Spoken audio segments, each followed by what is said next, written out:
Kuya Rab, sabi ni Canoli, may pasabog daw sa Jomcar. Ano masasabi mo sa Jomcar naman ang pinupuntere niya?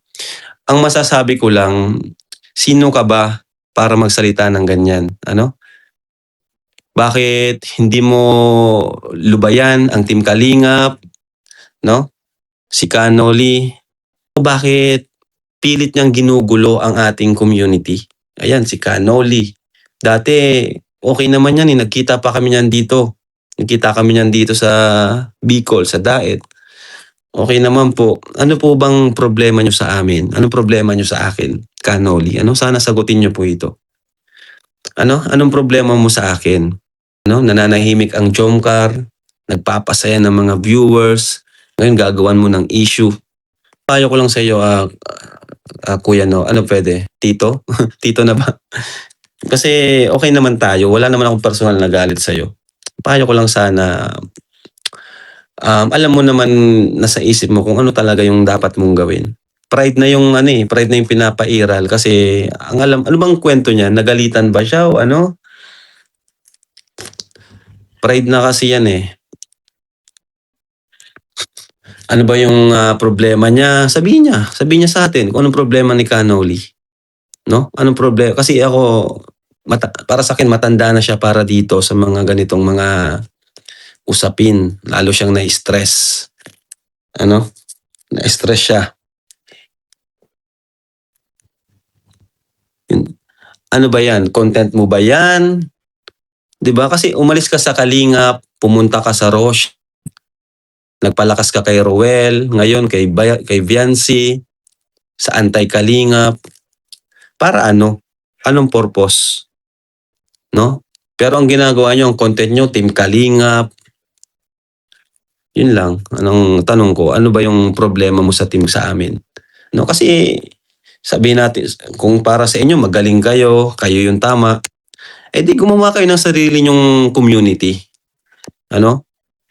Dahil ba hindi nyo nakuha si Joy, kaya kayo ganyan? Hindi kayo titigil hanggat di nyo nakukuha si Joy. Ngayon, Jomcar naman ang gagawa nyo ng issue. Para ano? Para ang Jomcar magulo na naman, para si Carla makuha nyo, wakwakin nyo na naman.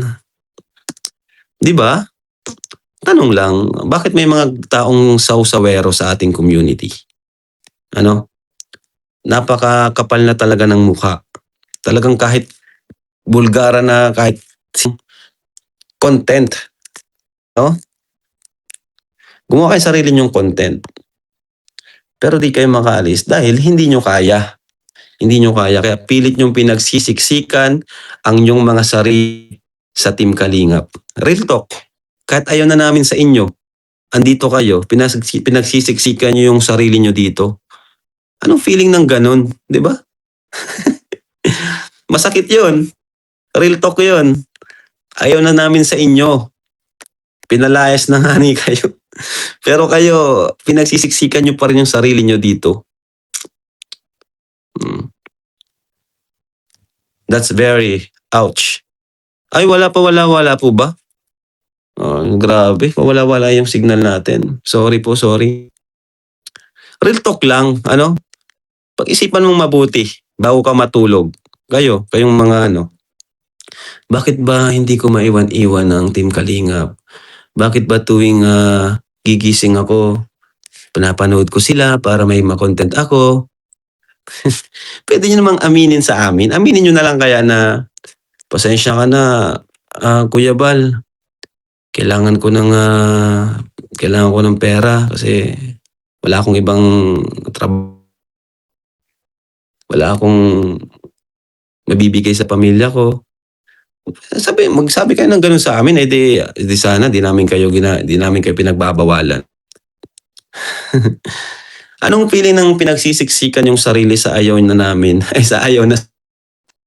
Yan ang ginagawa nila no? Ayaw na nga namin sa inyo, pinagsisiksikan nyo pa yung sarili nyo dito.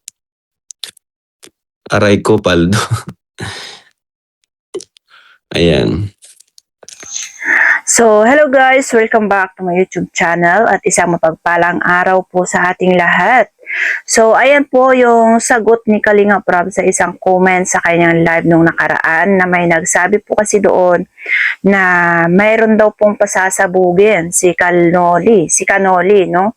And ayan po yung sagot ni Kalingap Prab, no? Ewan ko po kasi kung umalis na po kasi tayo sa Kalingap is wag na lang po natin silang siraan. Kung gusto mong umalis, umalis ka. Pero wag ka nang gagawa ng issue or ng istorya na ikakasira nila kasi sa totoo lang, dyan naman po talaga kayo nagmula. Dyan kayo nakilala. Tapos ngayon umalis na kayo dahil hindi natin alam kung anong dahilan, kung bakit kayo umalis, is sisiraan nyo pa. And ngayon kayo ay antay na, yung mga content pa rin po ng Kalingap or pilit nyo pa rin ipinagsisiksikan yung sarili nyo or content pa rin po ng Kalingap ang sinisilip nyo, no? And ayun nga yung nasabi ni Kalingap Prab, ano pa bang gusto nyo? Gusto nyo na namang sirain ang Jungkar para makuha nyo si Carla or para mawakwak nyo? Ayan, hindi po yan sila magpapawakwak kasi ang mga yan talagang loyal po yan sila sa Kalingap kasi dyan po talaga sila nagmula.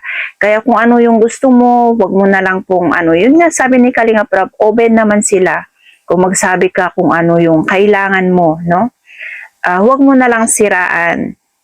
And ayan, narinig naman po natin kung ano po yung pinayo ni Kalingap Prab sa'yo, Kanoli. Ayan, sana mapakinggan mo. And ayan, tama na po yung ginagawa nating paninira, no? At kung kayo ay naging antay na, ayan, gumawa kayo ng sarili nyong content. Ayan, huwag kayong makiki-content sa content ng Kalingap. Dahil sinisiraan nyo lang din naman, tapos kinukontent nyo mga content ng Kalingap. Ano ba talaga yun? Napakapangit talaga ng ganun. Content naman ng Kalingap ang kinukontent mo, tapos sinisiraan mo. Ano ba talaga? No? Kaya, kumbaga is, hayaan nyo na lang yung content nila. Kung sa tingin nyo kayo yung magaling, kayo ang may alam, ayan, mag-build kayo ng sarili nyong community. Ayan po yung sinasabi ni Kalingap Prab na kung sa tingin nyo is kayo magagaling, no? Ayan, hayaan nyo ang community ng Kalingap. Huwag nyong ipagsiksikan yung sarili nyo. Gumawa kayo ng sarili nyong community at ayan, magpa-viral kayo ng mga video nyo, maghanap kayo ng mga beneficiaries nyo. Ayan po ang gagawin nyo. Para wag yung content ng Kalingap ang sinisilip nyo. Ayan po yung gustong iparating ni Kalingap Prab. So, ayan po ang reaction natin tungkol po sa isang comments na to, no?